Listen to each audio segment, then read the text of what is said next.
Coming up on Network Africa. Côte d'Ivoire's Electoral Commission confirms President Alassane Ouattara winner of Saturday's election, securing a fourth term in office. Sudan's army confirms loss of key city of El-Fasher to paramilitary rapid support forces after 18-month siege. Plus, 12 tourists feared dead after their plane crashes near Kolade in Kenya.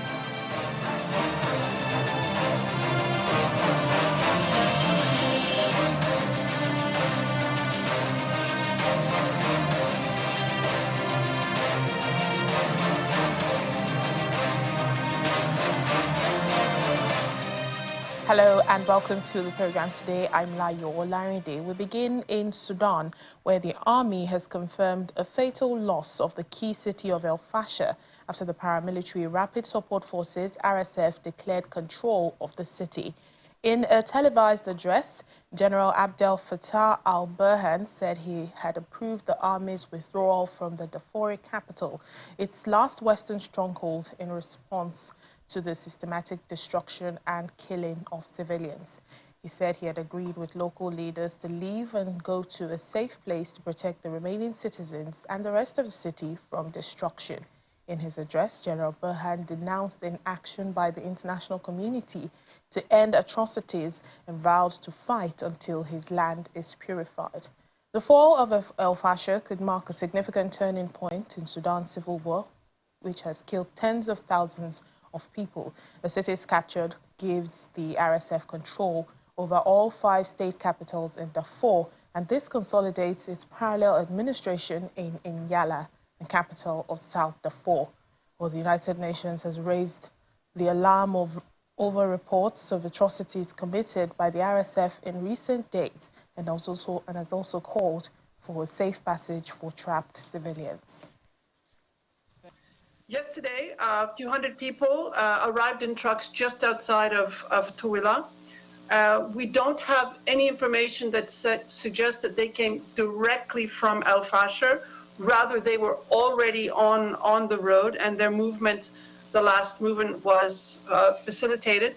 What we do know is that civilians fleeing El-Fasher are often held for ransom along the road, part of the road being controlled by militia. There are civilians in El-Fasher. It is a fact.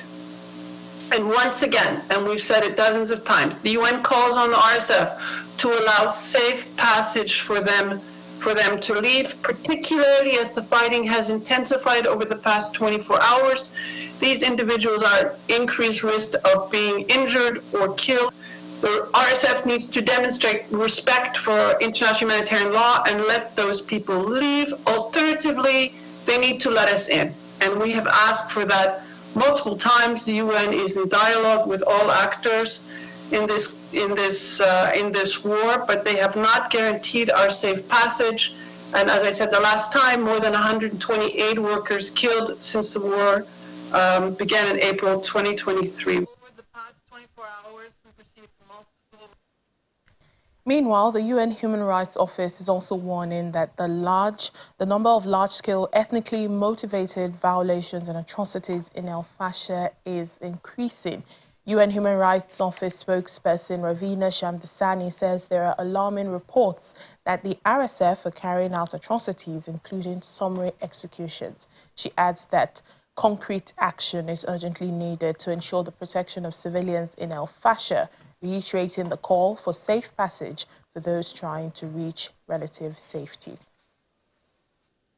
Multiple alarming reports from Sudan that the Rapid Support Forces are carrying out atrocities, including summary executions, after seizing control of large parts of the besieged city of El-Fasher in North Darfur and of Bara city in North Kordofan state. It is an extremely precarious situation, and the risk of further large-scale, ethnically motivated violations and atrocities is mounting by the day.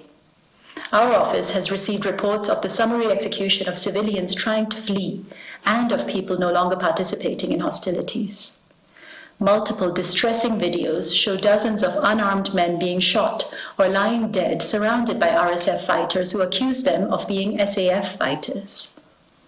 Amid severe food shortages and exorbitant prices, the UN Human Rights Office has also received disturbing reports that 5 men were summarily executed by RSF fighters for attempting to bring food supplies into the city, which has been under RSF siege for 18 months. We've also received reports of numerous civilian deaths, including of humanitarian volunteers, due to heavy artillery shelling from the 22nd to the 26th of October. It is difficult to estimate the number of civilian casualties at this point, given communications cuts and the large number of people who are fleeing. Hundreds of people have also reportedly been detained while trying to flee, including a journalist. Given past realities in North Darfur, the likelihood of sexual violence against women and girls is extremely high.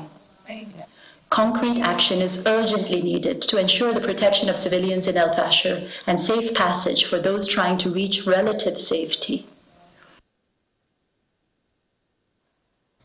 It's official. Incumbent President Alassane Ouattara of Côte d'Ivoire has secured a 4th term in office after the electoral body confirmed his win of Saturday's election. According to the commission, the 83-year-old won 89.8% of the vote, and businessman Gilu Billon came a distant second with only 3.09% vote. 3.09%, or voter turnout reached just about 50.1%. 2 of President Ouattara's biggest challengers were barred from running in the presidential race. Former President Laurent Gbagbo and Credit Suisse ex-CEO Tidjane Thiam had urged their supporters to boycott the vote. Monday's results are provisional, and the final outcome will be announced by the Constitutional Council after it rules on any election petitions.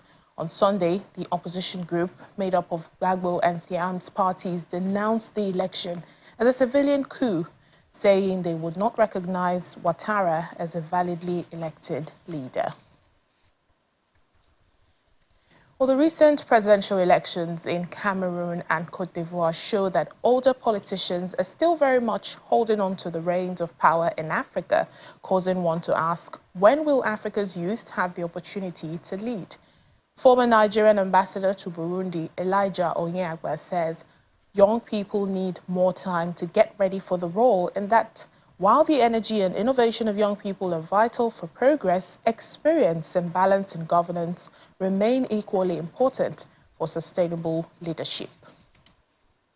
There are quite a lot of young people that will have the capacity to do a lot in terms of bringing what it takes to be here, because they've got the passion, they've got the energy, they've got the zeal to be able to make the changes as well. But you can also throw away experience as well. From the point of view of experienced people, you also need to have the right balance. Governance is governance. Even though you require people that have a lot of energy to do that, you can't also throw away experience as well. I give you an example. In Nigeria, for example, 99 democracy, quite a lot of governors across the country in Nigeria were very young at that, if you look at the class of 99 when they became governors. But the truth of the matter, again, is that at some point, even the younger people need to also begin to take responsibility and step up to the challenge as well, because issues of today, discussing governance around artificial intelligence, discussing, sitting in leadership positions where you are tasked with, driving solutions to the problems that we are facing right now requires, a lot of young minds. And if you allow me, I can also say that most of the policies you'll be making, will be also for the very young people that we are looking at. A continent that has about over 70% of its population under the age of 30. It also means that, issues relating to them, it doesn't just have to be at presidential level, because there are layers of governance. You've got the president, some are provincial, or, if you like, call them states. Some are also, you can cascade them down to the municipalities and the local governments, as the case may be. So the point is that people that are holding leadership positions at these multi-levels also require a lot of young people to make themselves available and ready to be able to serve at that level. I see quite a lot of young people. Everyone is running in, they are doing their private businesses. Some of them are doing very great in their corporate environment. But the truth is that people must also come in and join the politics, because it's until you make yourself available. Power is not served à la carte. You must raise your hand to say that you are ready to take that responsibility before that responsibility can be given to you. So while we blame the elders for not leaving the stage, we must also try to encourage ourselves to also ramp up our pace, get more prepared, and then begin to ask the needed questions. Begin to say that we are here, please send us. Well, you can watch more of Ambassador Onyagba's thoughts on Diplomatic Channel. It airs Mondays at 8:30 on Sky 515 in the UK and at 11:30 on DSTV 420. You can also catch this particular episode on the playlist on Channels Television on YouTube. We're in Kenya now, where the Civil Aviation Authority has confirmed that 10 passengers and 2 crew members have been killed in a plane crash. A Cessna 208 aircraft operated by Mombasa Air Safari went down shortly after takeoff from Diani Airport in Kwale County, Kenya, while en route to Kichwa Tembo Airstrip. Kwale County Commissioner Stephen Orinde confirmed all the passengers are a foreign tourist and their nationalities would be confirmed. The airline, Mombasa Air Safari, says it is collaborating with the civil aviation body and updates on the crash would be shared through the authority. Masai Mara National Reserve is a popular tourist destination and features the annual wild beast migration from the Serengeti in Tanzania.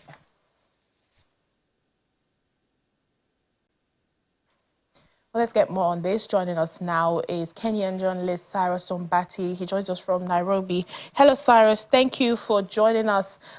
Quite a sad incident we're speaking about at this moment. We're learning more about this tragic plane crash in Kwale County. What's the latest you've seen and heard, especially from the scene right now? Well, thank you for being the show. What we've learned today is that so far, the people confirmed dead are 8 Hungarians, 2 Germans, and 1 pilot who is a Kenyan. The plane was taking off from Diani, which is about 30 kilometers from Mombasa, the coastal city of Mombasa, to Masai Mara, which would have taken almost an hour before landing. But then it went down almost 10 kilometers in the inland, because it was almost less than 5 minutes. It went down and burst into flames. We understand that everyone who was on board was badly burnt. It may take time to identify some of the bodies for now. And the government says it's collaborating with all the agencies that are involved to make sure that they know the cause of this accident. Has there been any official word yet from the Kenyan authorities, about what might have caused the crash, even as investigations continue? Well, the Minister for Transport, Mr. Davis Chichi, has issued a statement saying that they have sent experts to the scene and they are working with the families from Hungary, from Germany and Kenyan team to investigate whatever caused the accident. Some people are saying that at the time of the accident, it was raining heavily and it was windy. And remember, there was a warning in the area that there will be a kind of a storm coming from the Indian Ocean. It could have landed in Tanzania and partly in Kenya. People are suspecting it could have been the cause of that accident because the plane itself is light, and it's possible that the cause was the issue of weather, but that is subject to confirmation by the investigators for now.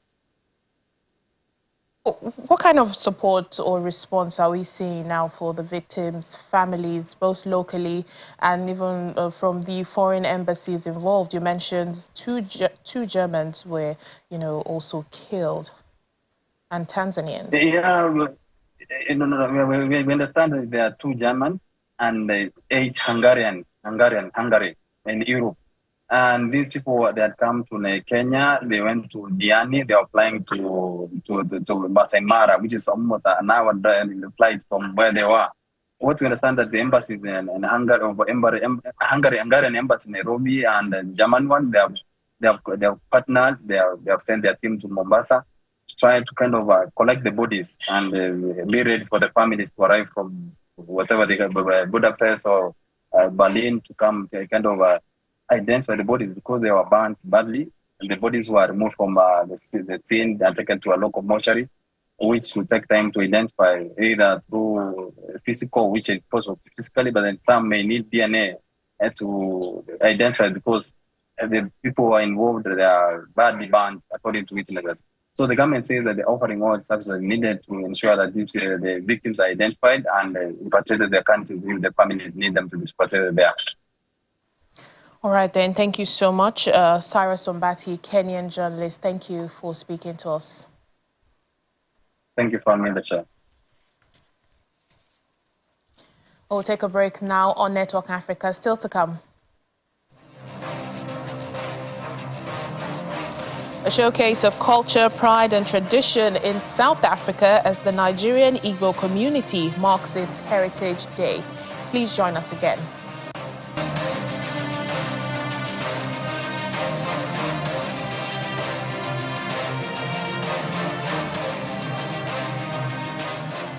Welcome back to the program. Nigerians are mourning the loss of a true statesman and diplomatic doyen, Dr. Christopher Kolade, who passed away at the age of 92. A service of songs and night of tribute held in his honor at the iconic National Theatre in Lagos. President Tinubu, who was represented at the event, describes Dr. Kolade as a man of immense integrity, humility and vision, who left an indelible mark on the nation's history. Other prominent Nigerians also highlight Dr. Kolade's distinguished career in broadcasting and diplomacy, as well as his tireless advocacy for corporate governance and social justice. In a solemn yet celebratory gathering, the nation bid farewell to a true statesman, Dr. Christopher Kolade, who left an indelible mark on Nigeria's history.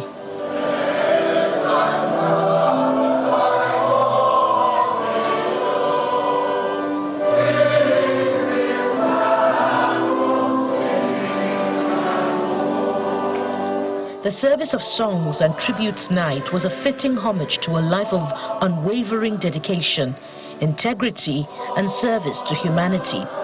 As the mournful melodies fill the air, friends, family, and well-wishers honor the legacy of this diplomatic doyen. President Tinubu, represented by his Chief of Staff, Mr. Femi Gbajabiamila, eulogized Dr. Kolade as a paragon of virtue, whose life was a masterclass in humility, vision, and excellence. We do not mourn Dr. Kolade because we know, and the evidence abounds, that he lived a good life of service to God and country, and he showed abundant compassion for humanity in his endeavors.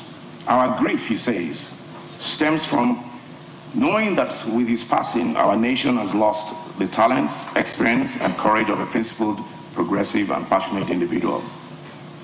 For Mr. President, Dr. Kolade now belongs to the ages. He prays that his legacy of uncommon service to our nation and humanity inspire all of us and future generations. That the grace and mercy of God comfort the family and friends he leaves behind. The gathering was a testament to the profound impact of Dr. Kolade's life, with eminent personalities from various walks of life sharing heartfelt tributes. Former President Olusegun Obasanjo reminisced about his cherished friendship with Dr. Kolade.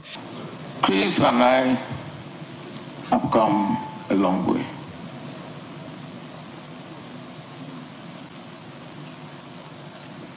There are a number of friends that I kept. I don't have too many of them, but the ones that I have are real, very good friends. And Chris was one of them.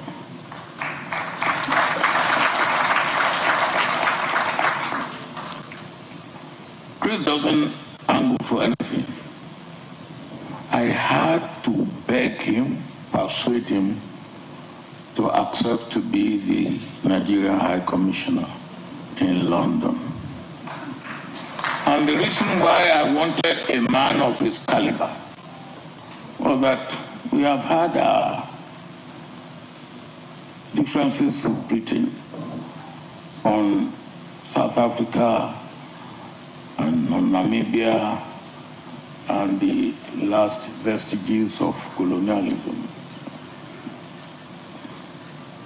And we got that right, and the Queen even came here to bless Chogom.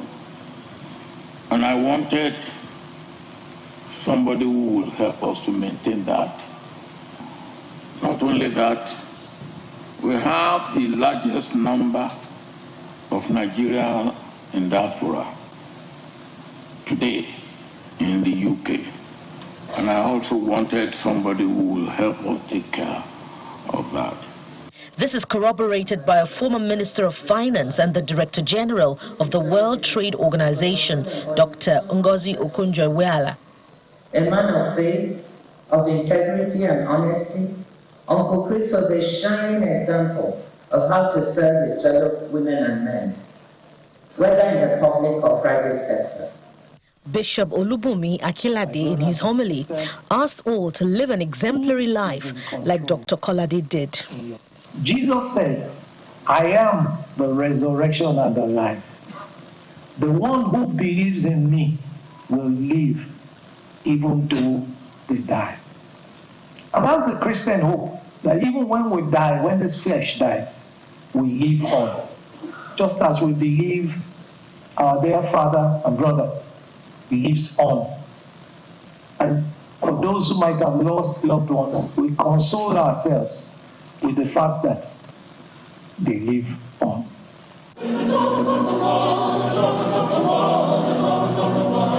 As the ceremony drew to a close, the echoes of soul-stirring hymns and musical performances lingered, a poignant reminder of the void left by Dr. Kolade's passing.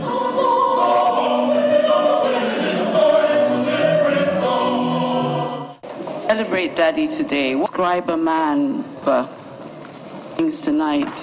Verse was sticking out. I gave you a sense of man that he was in his faith. Loving humans feels so very. Thank you for celebrating with us today. A poignant reminder of the void left by Dr. Kolade's passing. Yet, his enduring legacy serves as a powerful reminder of the transformative power of a life well lived, inspiring generations to come.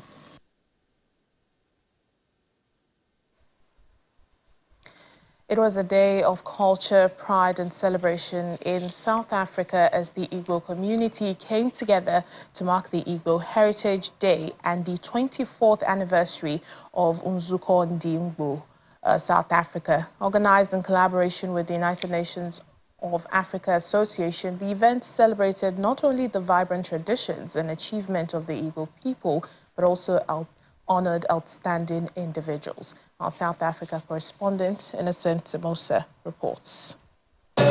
From traditional attire and cultural performances to recognition of excellence in leadership and community service, the Igbo Heritage Day celebration was seen as a reflection of unity, identity, and pride among the Igbo community in South Africa.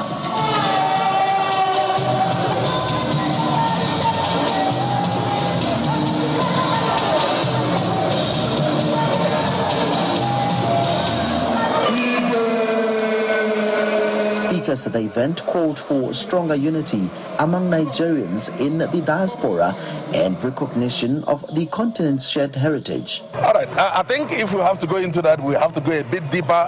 Igbos all over the world, hate them, love them. We are known for our enterprising spirit. We are very resilient. We are very communal. And we are one people that is known for that communal thing whereby it's not about, in my language you have something that I would say, meaning you can't go a mile without your brother. We're here to celebrate heritage, Igbo heritage, and today we're also celebrating the 24 years of Nzuko Ndi Igbo. So I'm representing the Ohanese Women Wing and also the Ohanese Youth Wing. Those behind this year's celebration says it marked 24 years of promoting peace, cultural heritage, and development across African communities.